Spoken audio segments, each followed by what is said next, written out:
baadiyyaa fi magaalaa hir'uu seentanii yaadadda uummata hojjetaa qajeela ayitaadhaaf hawwuu lakkisaa utuu gadi Agama maroonni jirtan kanneen baadiyyaa fi magaalaa hir'uu seentanii yaadadda uummata hojjetaa qajeela ayitaadhaaf hawwuu lakkisaa utuu gadi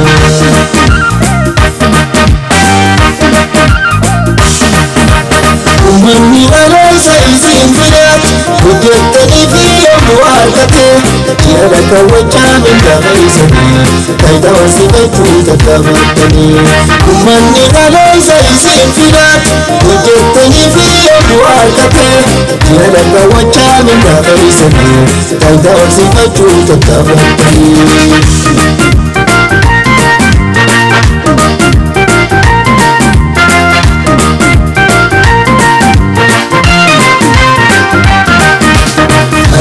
Maroonni jirtan kanneen baadiyyaa fi magaalaa hir'uu seentanii yaadadda uummata hojjetaa qajeela ayitaadhaaf hawwuu lakkisaa utuu gadi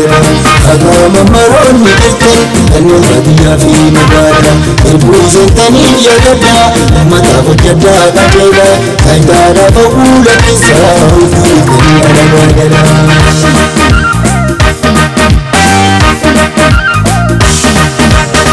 Golamu mindaa gammatu malee rakkina uummataa kalaalleetti kolle tajaajila hawwuun dhiibbummaa sammuuti hojiin mirkaa'uu obsilee saamarti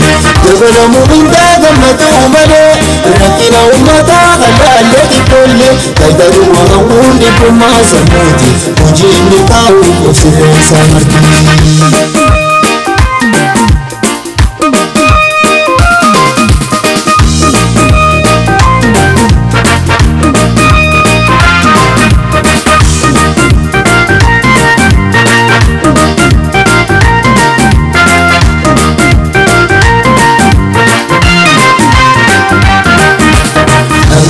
Maroonni jirtan kanneen baadiyyaa fi magaalaa hir'uu seentanii yaadadda uummata hojjetaa qajeela ayitaadhaaf hawwuu lakkisaa utuu gadi Agama maroonni jirtan kanneen baadiyyaa fi magaalaa hir'uu seentanii yaadadda uummata hojjetaa qajeela ayitaadhaaf hawwuu lakkisaa utuu gadi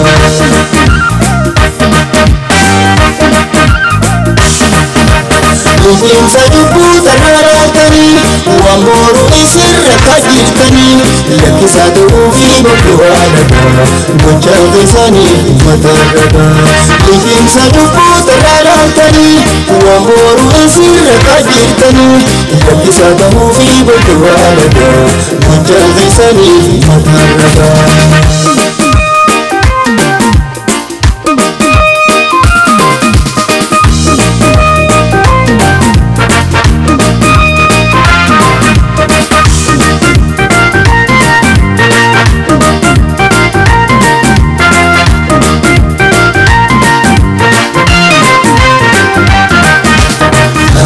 Maroonni jirtan kanneen baadiyyaa fi magaalaa hir'uu seentanii yaadadda uummata hojjetaa qajeela ayitaadhaaf hawwuu lakkisaa utuu gadi Agama maroonni jirtan kanneen baadiyyaa fi magaalaa hir'uu seentanii yaadadda uummata hojjetaa qajeela ayitaadhaaf hawwuu lakkisaa utuu gadi